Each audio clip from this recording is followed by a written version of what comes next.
Hello and welcome to the Caregiver Teleconnection Program. My name is Minerva Villarreal. I am the Foundation Program Coordinator with the WellMed Charitable Foundation.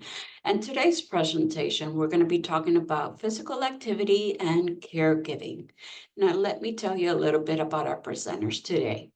Dr. Elliot Montgomery Sklar is a public health professional with 2 decades of experience in supporting the health of public through academic work, research, and service. He has led healthy aging programs for seniors and for caregivers in Canada, Florida, and virtually. Dr. Sklar is a professor of health science at Nova Southeastern University in Florida.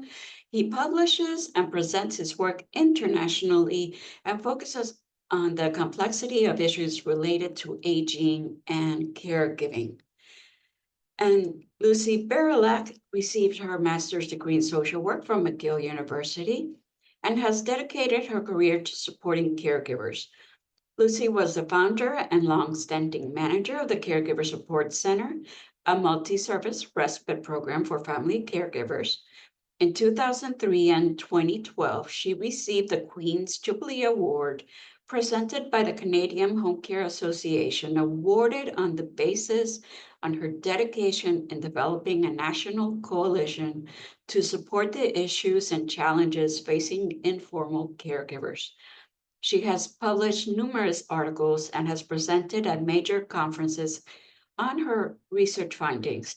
Lucy is also a liaison supervisor at the School of Social Work at McGill University. And something else about Lucy, she was also a caregiver for her mother. And with that, take it away. Thank you so much, Minerva. Good morning, everybody, and welcome. Well, caregivers report that they do less physical activity than before caregiving. Yet physical activity becomes even more important as we age and cope with stress. Physical activity has benefits for caregivers, but also for care recipients, even those with cognitive or physical limitations. In this presentation, we will outline ways for caregivers and the person you're caring for to get moving at home in ways that are fun and free. However, before starting any exercise program or routine, it's important to speak with your doctor or specialist. Physical therapy, for example, can be ideal for helping a person with certain restrictions or health issues get started on a focused exercise routine that is best for your body and for your health. Certain health plans also cover fitness programs, so it's important to check with your doctor and your insurance. Another good place to start today is also to remind everyone that when we talk about exercise, we're not necessarily suggesting that you run a marathon. Stretching is such an important and overlooked part of what should be your daily routine.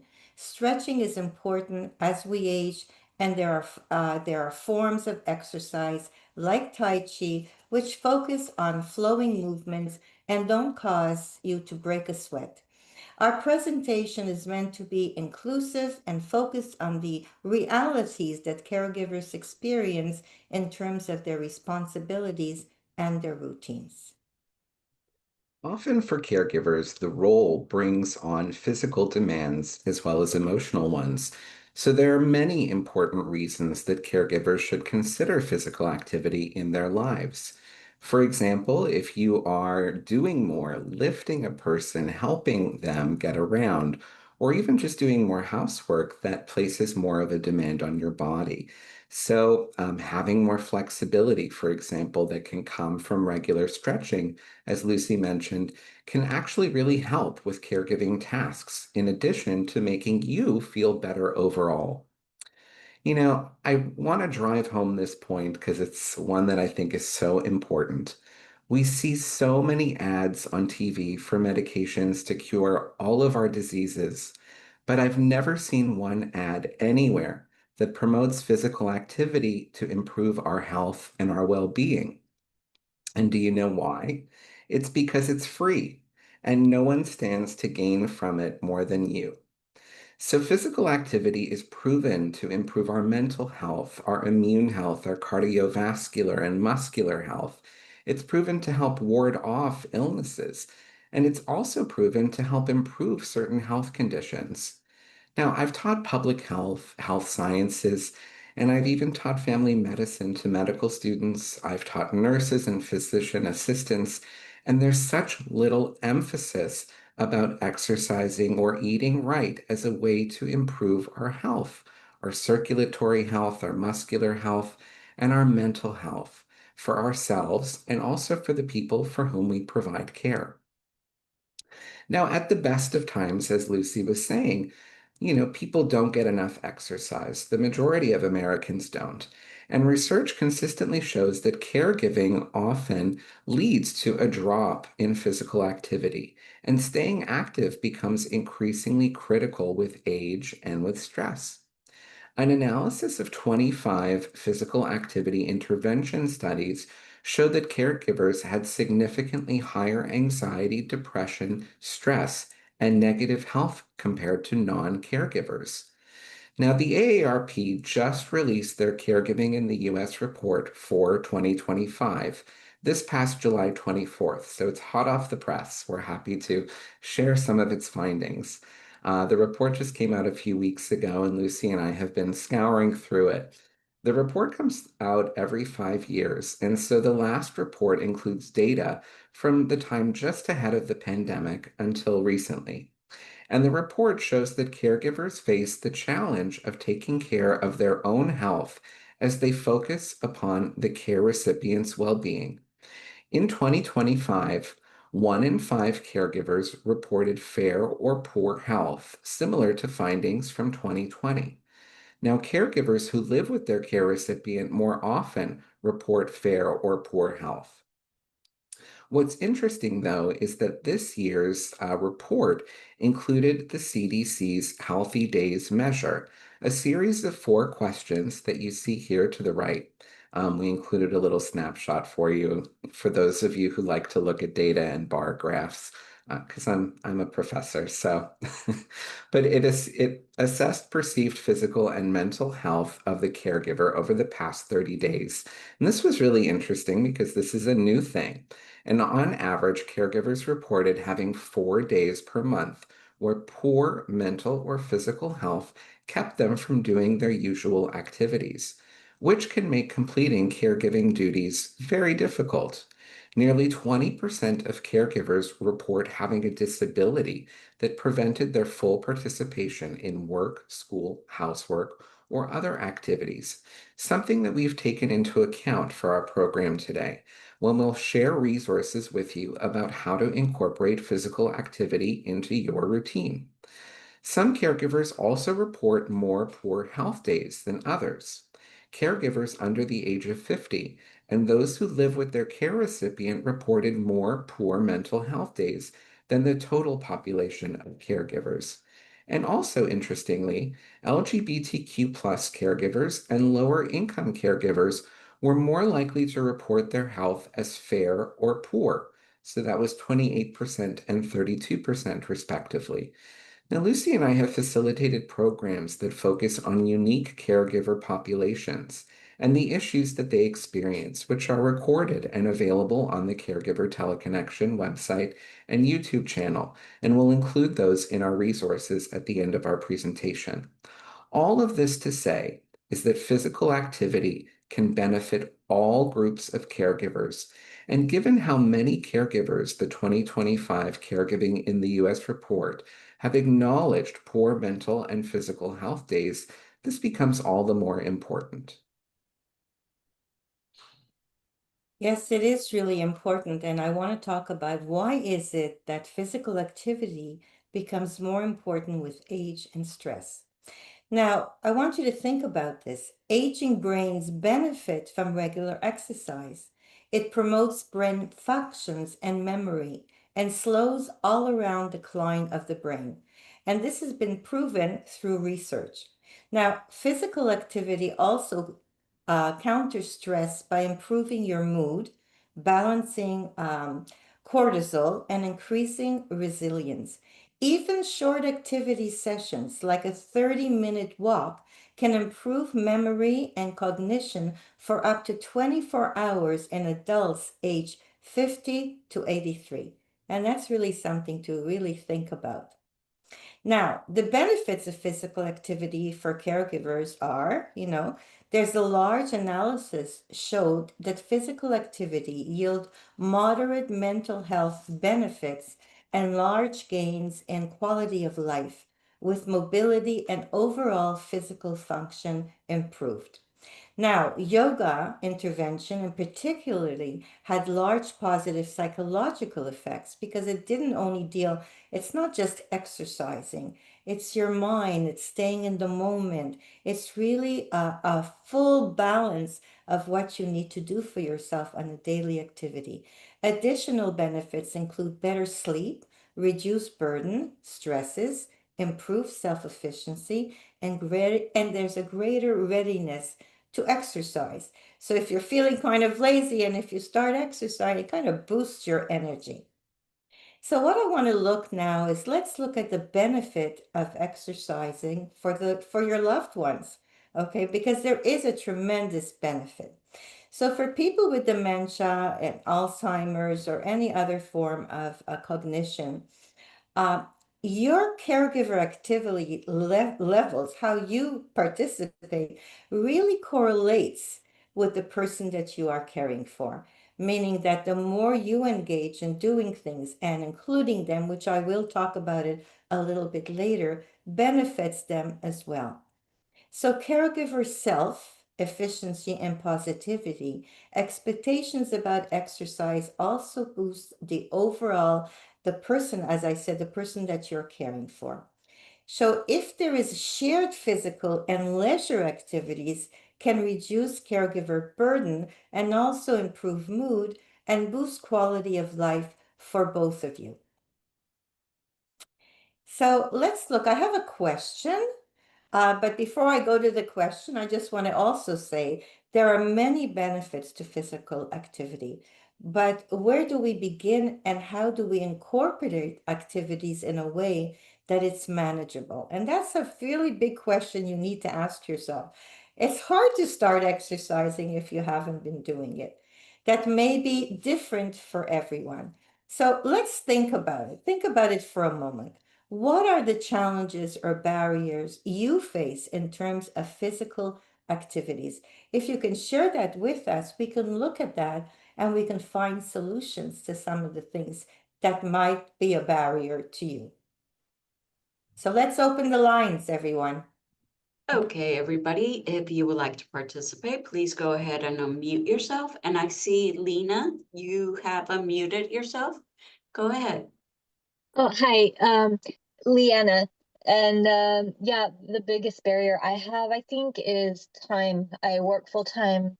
I've got my mom that lives with me, and then I've got my mother-in-law that lives across the creek, and she's needs a lot of help, and I'm just tired, and I know I should exercise, but I it's on top of everything else that it's too much, it feels like.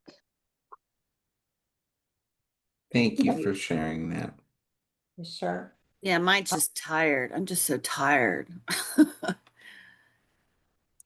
I would think across the board, what we've heard time and time again from caregivers is two reasons, two barriers: time and just not having enough energy, feeling tired. That's what we have in the chat. Too tired, unmotivated, the time. And I believe it takes time, but also mental energy too. Okay, so as Elliot said, we often hear that people are just too tired, and that makes a lot of sense. But perhaps there are times when you may have a bit more energy, like in the morning. And it's important to remember that exercise can actually give us energy. But having said that, it's very easy for me to say that. We are going to look at different ways of where you can kind of handle that. Many caregivers reported the best way for them to get physical activities if you fit it into a 10-minute increments or breaks. All right, that's important to look at. For example, just taking a walk around the block can give you both a short bit of a respite and also some physical activity in the outdoors, which is shown to boost our mood. There's the whole idea of that it's not an easy thing to do. But I guess what Elliot and I are trying to say is that you have to incorporate some form of exercise in your daily routine. And as tired as you are, so you have to gauge yourself, when is the best time for you? Are there mornings better for you when you feel that you have more energy? And we're going to talk about how we can actually look at exercises, as we said in the beginning of this session, to include it in the house, and you don't have to go anywhere. I also want to say that it's important to dedicate space to the physical activity, like a gym or a studio, for which some of you can have the energy to go. But if you cannot do it, there's lots of videos out there, and we're going to talk a little bit more on that. I don't know if you want to add something to that, Elliot. I was reading comments in the chat, and it aligns really to the presentation that we prepared for today, in the sense that we're very sensitive to the fact that physical activity can be or feel challenging as we age and also as we deal with health issues. I saw a comment about arthritis. And something I can relate to actually is I've had knee surgeries, and the result of that is obviously arthritis in the knees. There are things that you can do where there's a will, there's a way. And we're going to go through that. But we also understand all the limitations. So small things that you can do. For example, taking a can that you might have around the house, like a can of non-perishable food or a bottle of water. You can do an amazing arm workout with something as simple as that at home. And there are great videos to guide you. The other thing is, there's an old adage that it takes 3 weeks to form any habit, good or bad. And I don't know how true that is, but I can say that if you make the effort to take 3 or 4 weeks and to make a conscious effort to incorporate more physical activity in your life, you will see the difference and you will feel the difference. And I think that the feeling for me, the mental feeling, is what keeps me going. And I think that for many of you, if you practice that, you will find the same. I am going to talk about some barriers because, as we have said, anyone at any age can do physical activity. You can exercise if you have a condition like heart disease or arthritis or chronic pain, high blood pressure, diabetes, and in fact, physical activity might actually help. Now, outside of health issues, though, some of the barriers that weren't discussed were personal ones. And I think that it's something many of us don't discuss. Even if caregiving was taken out of the equation, a lot of people shy away from exercise because of stigma. It's a significant barrier. And this coming from the person who was always picked last in gym class. So, never did I think in my younger life that I would be such an advocate of physical activity, but it's been life-changing for me. Now, people who are older or overweight or don't feel comfortable at a gym may not even feel like they know where to start when it comes to exercising. And there are also ethnic, racial, and gender stigmas as it relates to physical activity. In some cultures and some communities, exercise plays different roles in our traditions. Now, it shouldn't be that way, but our society has a long history of associating youth and beauty with fitness. And I always love to, Google image things. So what I have here is a snapshot of a search that I did just using the word fitness. And if you look at all of the photos that it shows, it certainly doesn't depict older people doing an at-home workout. So stigma is alive and well, and it's something we should think about as a personal barrier, not just the barriers that we have related to caregiving. Physical activity, as we've said, becomes even more important as we're in the process of aging for our joints, our muscles, our skin elasticity, our circulation, our minds, our sleep, and I could go on. So if you are overweight or older or come from a background or household growing up in which fitness was not emphasized, don't let that stop you from engaging in physical activity because we know better now. We have better information. So if you have difficulty bending or moving easily, or if you feel self-conscious, some different activities in different settings might be helpful, like walking. Or water exercises are great if you can get to a pool or a lake when it's not crowded, or if you feel comfortable enough to do that. Lucy talks a lot about dancing in her apartment. Dancing is great, and it's something you can do at home, and it boosts the endorphins. It makes us feel good. Weightlifting at home, as I was saying, is something you can do with items around the house. See what works best for you.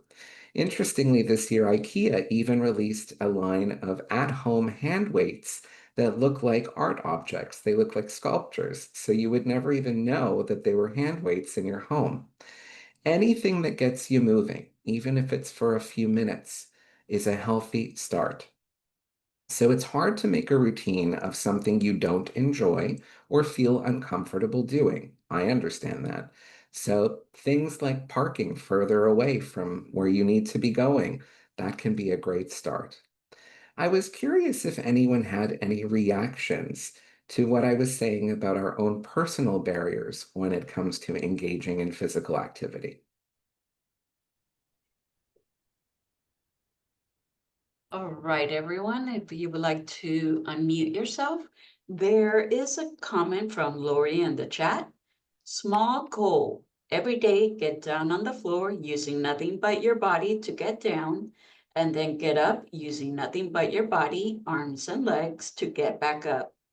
It starts out harder than you think, but after a week or so, you find yourself a bit stronger. Understanding the sequence of steps: up with one knee, swivel to get your elbow on that knee, and then get up on the other knee, and poof, you're standing again. It's a great, great, great tip. And it's something actually that we practice as part of Pilates because it really helps with balance and helps to prevent falls. So thank you for sharing that. I think a lot of things that for people who are too tired to leave your apartment, even to go for a walk, I'm going to focus a lot on that a little bit later to tell you all the things that you could just stay home and really benefit from exercising. I want to share on a personal level, which Elliot knows, I started Tai Chi because I wasn't into all this jumping around business, which is not anything that I would want to do. And I just got hooked on it. It's just something that means something to me. And no matter what, I don't miss, I go and do my Tai Chi. But it took a lot of effort. So you have to find something that is meaningful to you.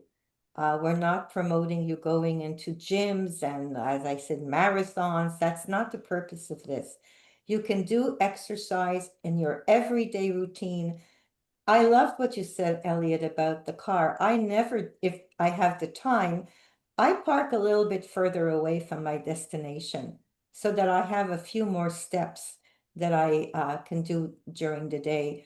And if at all possible, I'd rather take the steps than an elevator or an escalator. Those are all Vonda, great things that we can incorporate. Sorry, go ahead, Minerva. Vonda, I see that you're unmuted. Go ahead. I have a cousin who's an OT, and my mother has Alzheimer's, and I've been diagnosed with rheumatoid arthritis and a lot of other circulatory issues. And she got me stress band, not the bands, the tight bands, Mhm. and she showed me how to, sitting in a chair to do that because I'm losing grip in my hands. And so that's a really good thing to do just to keep that. Plus, you can put it underneath your foot and do simple up and down motions with it. And it builds that resistance that helps muscles that you forget about whenever you're having issues with your, when my elbows and my fingers are hurting really bad. Those bands are so amazing, and there's so Amazing. much that you can do with them. There are videos online that are free, and I even found one where if you move it up to your thighs, sitting in a chair, you can do the most intense ab workout by raising your feet up off the ground and acting like you're pedaling with that band around your thighs. They're amazing. There's so many things that we can do at home, and I think if one of the good things to have come out of COVID was that during that time we were all looking for ways to exercise at home or improve our health in some way. And so there have been a lot of things that have come out since then to help us do that. Thank you for sharing. So I want to share a great resource with you all. Um, And I am not going to do a demo of the video, even though I did embed it into the slide here, but I know in the past that has caused some audio and technical issues that I don't want to be challenged with. I did include, however, the link here for you all, and you can Google it as well. But from the National Institute on Aging, they have a whole YouTube channel and a series of workout videos that you can do, which are completely free. You can do them all from home. They have chair-based exercises, and I've also made sure to include them in our resources at the end of our program today. But they have a focus on seniors, a focus on balance, stretching, mobility, and all of the types of exercises that we're going to reference as we go through the rest of our presentation today.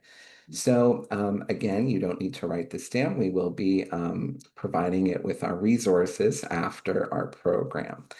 Now, I wanted to talk about exercising with arthritis because it's something I'm sensitive to as I have a knee brace on as I'm speaking with you all. And it's something that is extremely common as we get older.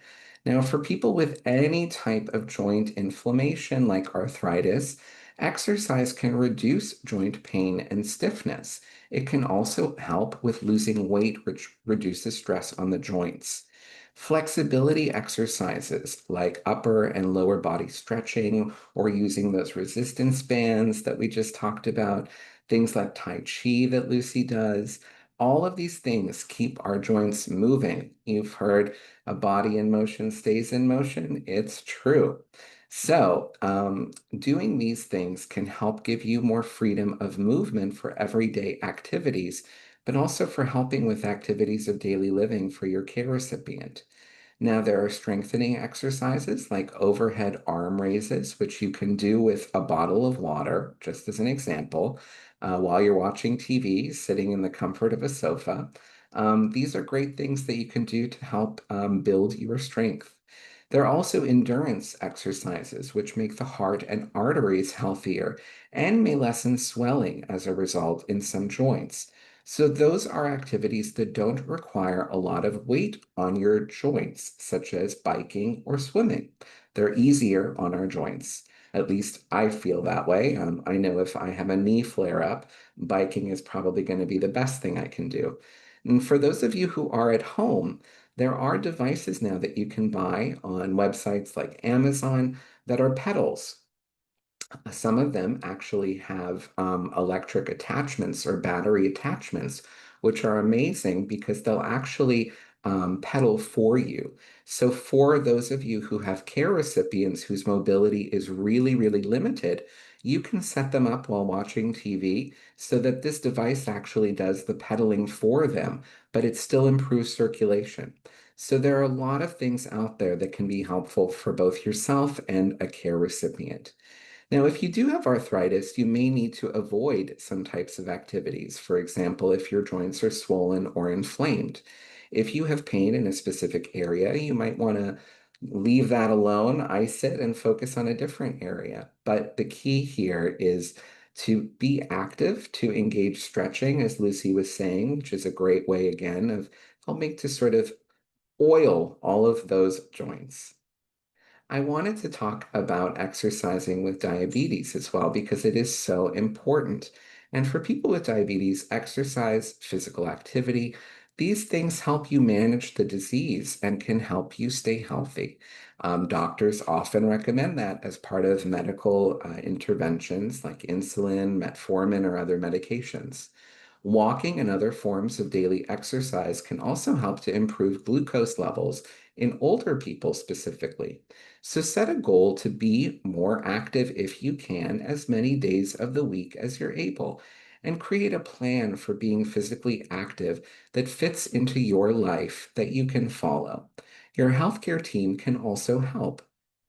Now, a few simple things that you can do at home are to stretch or move around during TV commercial breaks.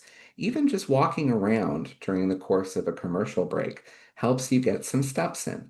Walk around when you're talking on the phone. This was something I started doing in the pandemic, but taking meetings that I had by phone, in which I didn't have a large speaking role because I was working, I would take walks so that at least I was getting some steps in and moving. We talked about parking further away from your destination.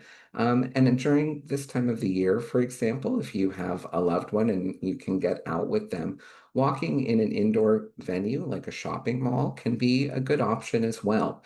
So get moving, and most importantly, be sure as well to stay hydrated, because we know as well that diabetes has an impact on our kidneys, our organs, and keeping hydrated, especially when it's really hot out, when exercising, is very important.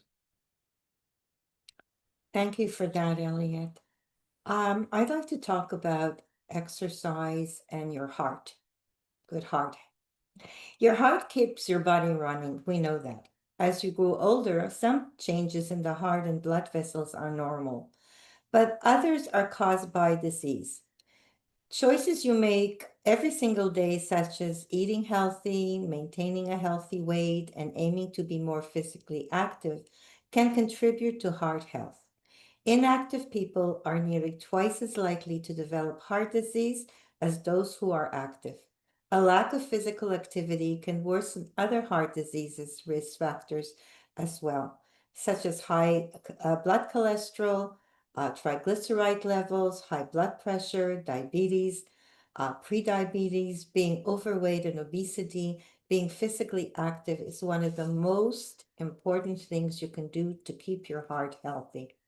So according to the CDC, more than 60% of US women do not do enough exercises, and it's recommended that they really look into that. More than 25% of US women are not active at all, and that's a little bit frightening. We really need to think about that. Isn't it interesting that heart disease is so prevalent among older women? There was a time when women didn't have to worry about heart disease. It was a man's issue, but that no longer is the case. And it's frightening to think that it's so high among older women. And that's why it's so important to take control of your own health and do prevention.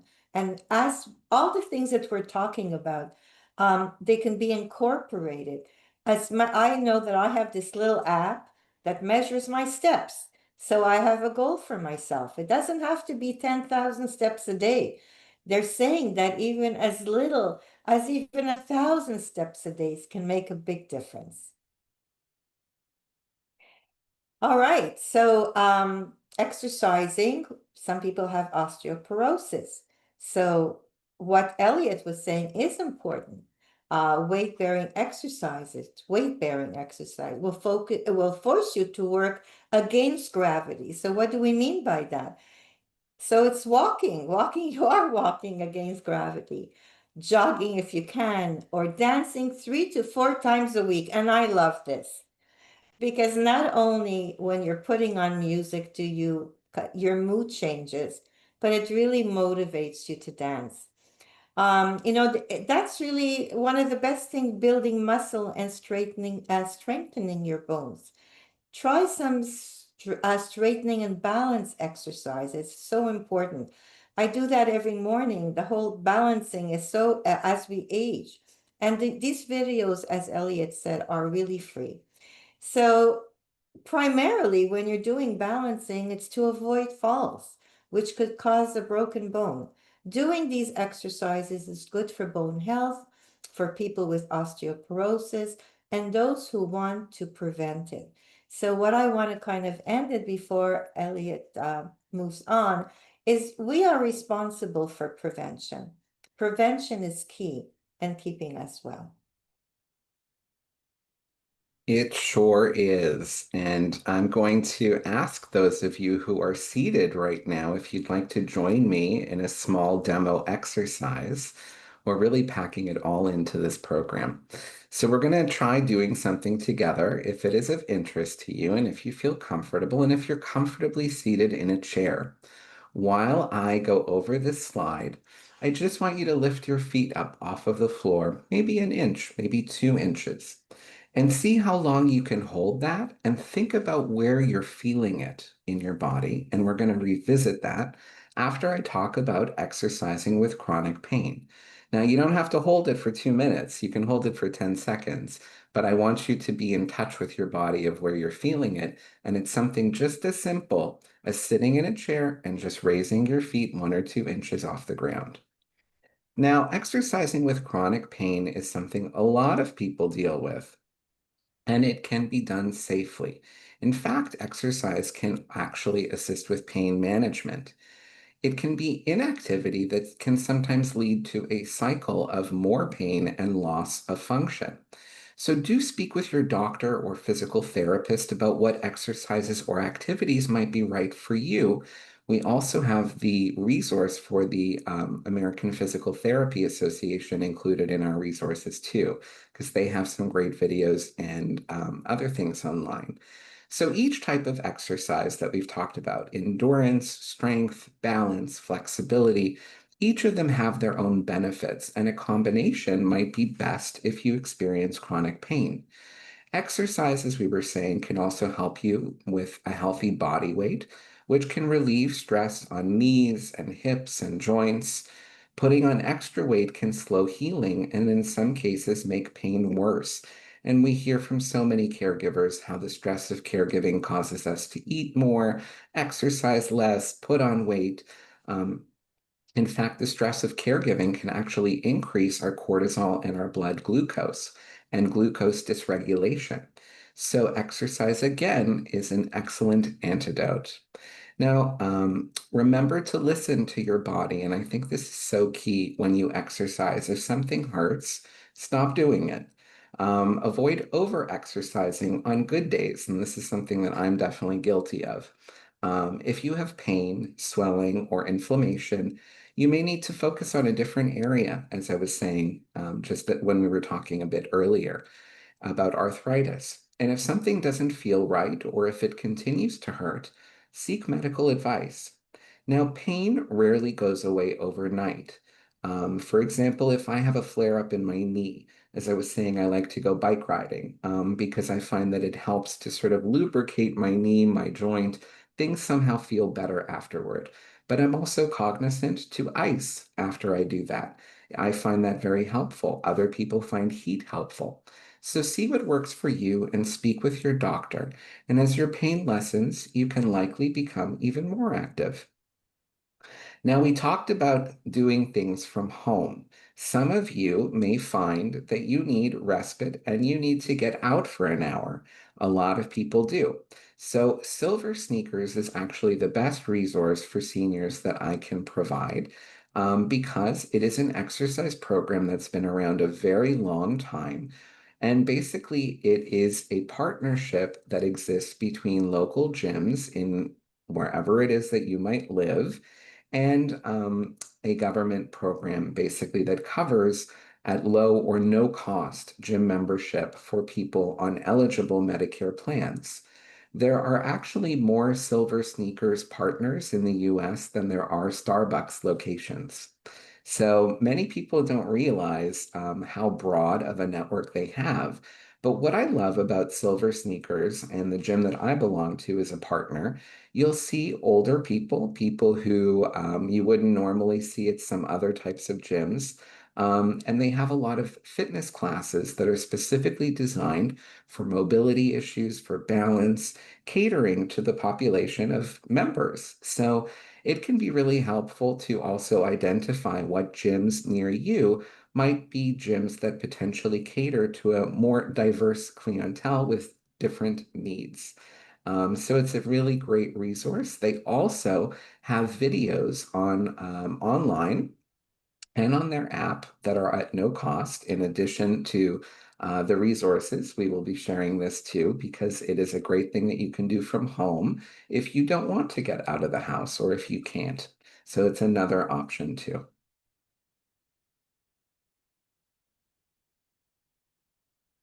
You're on mute. Thank you, Elliot. Thanks for that. I really want to look at this plan to do this together with you.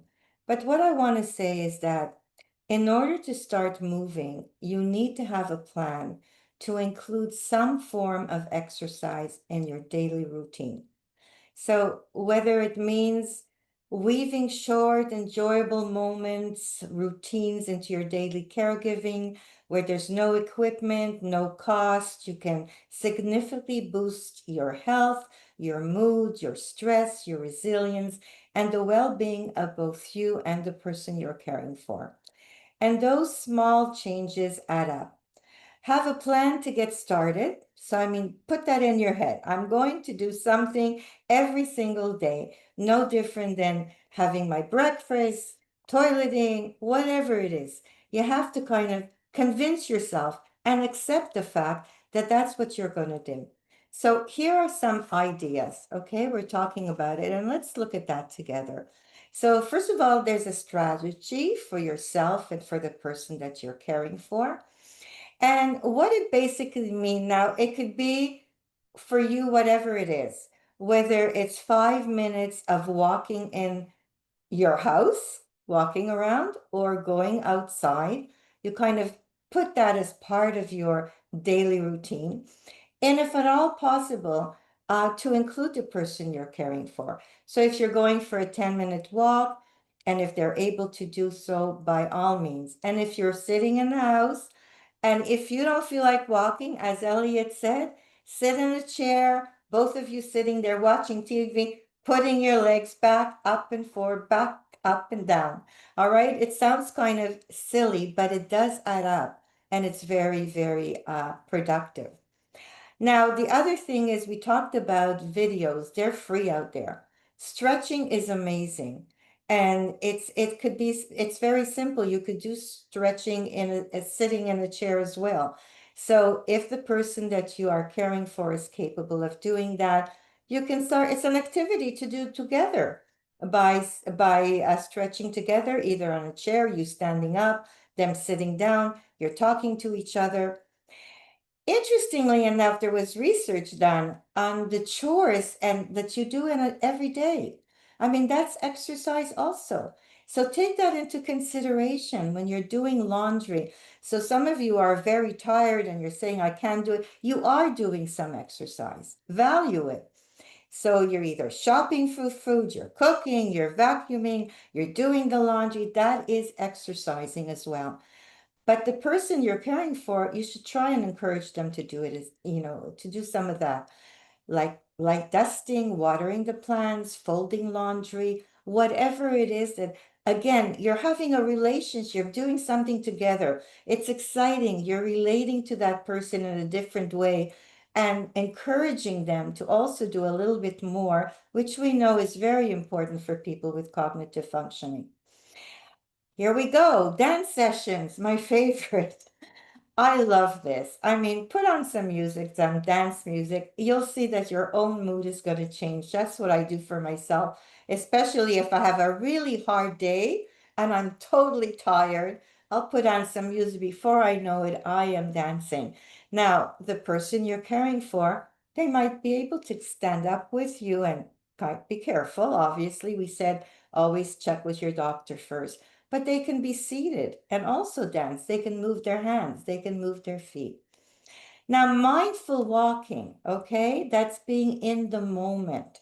If you're outside, really looking around, smelling what you're smelling. I hope it's good smells where you are. I'm just joking, but just being aware of nature.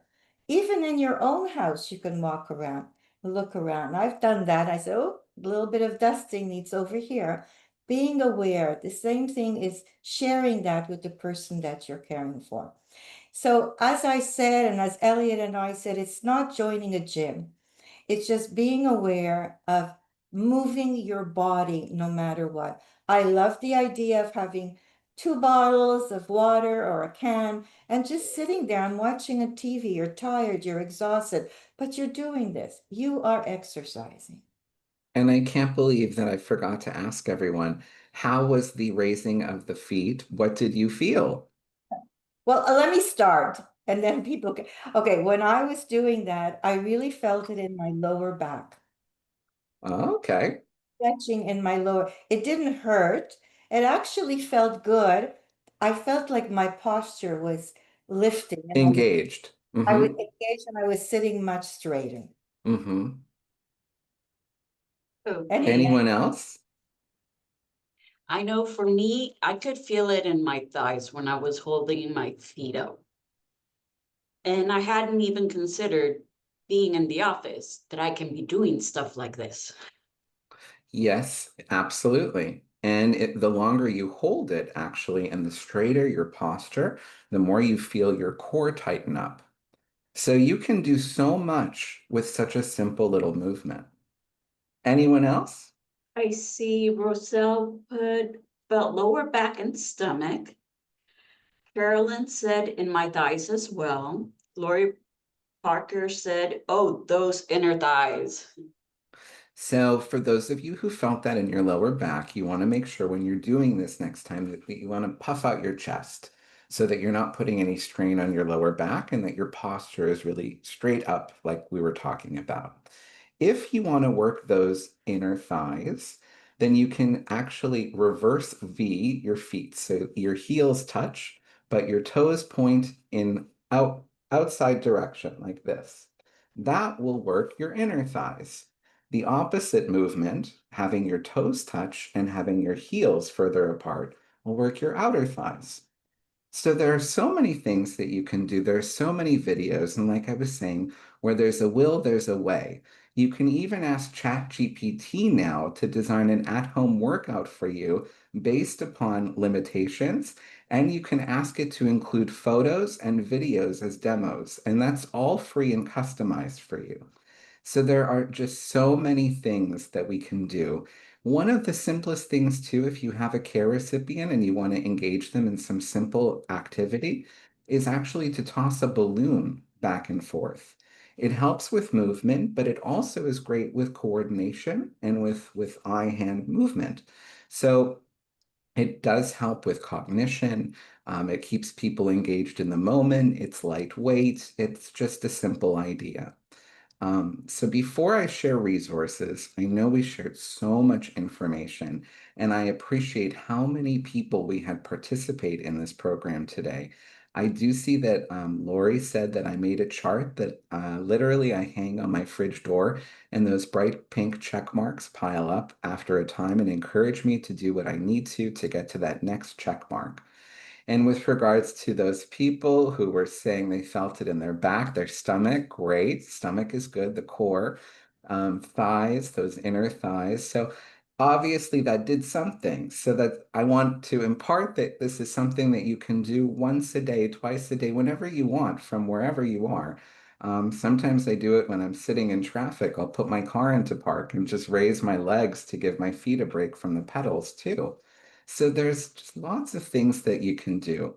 I want to ask before I share the resources, like I said, does anyone have any specific questions or any comments or anything that they might want to share that has been helpful for them? Lori did post earlier, I retook up cross stitch piano to help with dexterity and finger strength. I hadn't considered cross stitch to help with a dexterity. Yes, definitely. For arthritis, for any joint issues in the hands, there's so many things that we can do. And other devices. You know, I mentioned the one on Amazon for circulation of the legs, which is very helpful. They have similar things for the hands. There are wonderful things that you can buy now much more easily than was the case 15, 10 years ago when we had to go to specialty stores. So, you know, like I said, There are so many resources that we'll be sharing at the end of our program. Vonda, I see that you're unmuted. Go ahead. Well, I was a special education and a preschool teacher for many years, and we did a lot of stretching activities. Of course, oxygen loves the brain loves oxygen, lots of stretching. And I'm sitting in the floor right now while I'm doing this, with my back against it, and then I lean down ever so often, like I'm sitting crisscross applesauce, because it helps keep that limberness in your legs. People normally that have rheumatoid arthritis, like I do, have a hard time bending your legs and sitting comfortably. And I know my doctor told me to keep doing this. These what we call childhood exercises that you do in the classroom where you're a clock. So I try to do them at least twice a week just to keep limber because you don't realize how much you need that. And I realize whenever I'm not doing it that I do get more stiff and I hurt more. And so, you're right. You do have to make sure you put the effort in. If you don't, you'll lose it. 100%. Thank you for sharing that. And as I was saying, that old adage of 3 weeks, that it takes 3 weeks to form a habit. Give yourselves a couple of weeks to stick to it, to keep at it, and to see the benefit that you reap. Your mental health, your physical health, your flexibility, your sleep. There are benefits to everything, but we have to give it time.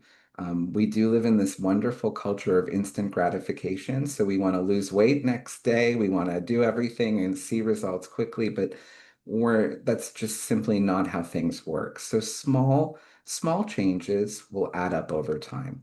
And I see that so many of you are doing that, which I really want to applaud. It's not enough that you're working and that you have health issues and that you provide care, but you're caring for yourselves, and that is so important. Lucy always reminds me and says that there are two people in every caregiving dynamic, and it's so true. It's yourself and it is your care recipient. And if you're not looking after your health and your well-being, that will obviously have an effect on the care that you're providing.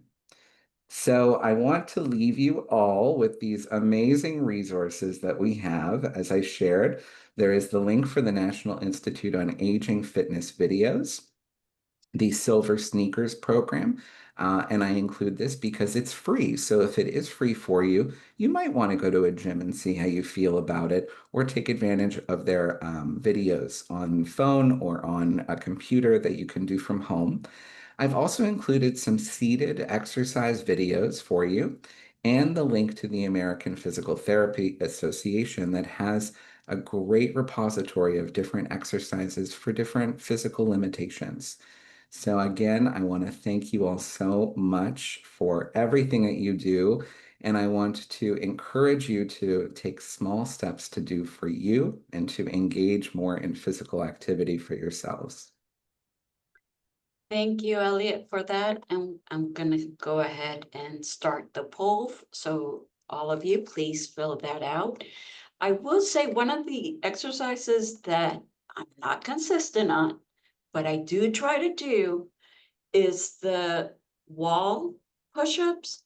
'Cause I don't like getting down on my feet. So if I'm doing anything in the kitchen, I'll just do like a 5 and that's it. But it adds up eventually.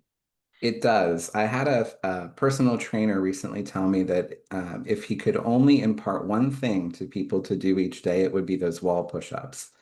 The other thing that's helpful too is if you have any uh, neuropathy or if you have any arm issues, you can stand next to a wall and walk your hand with your fingers up the wall from the bottom up to the top and back down. It's great for shoulders. It's great for elbows, knees and toes, no.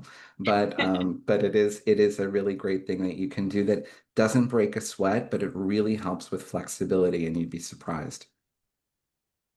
I definitely will say as I've been getting older, I have noticed like the loss in strength and things like that. So Yes. It happens definitely, to all of us. There are trade-offs. We're more mentally and emotionally resilient. We have more life experience to draw upon. But, we got to keep our bodies feeling as good as our minds. For sure. Definitely. I just want to say something that I hope for the people who said that you were tired and was just too much.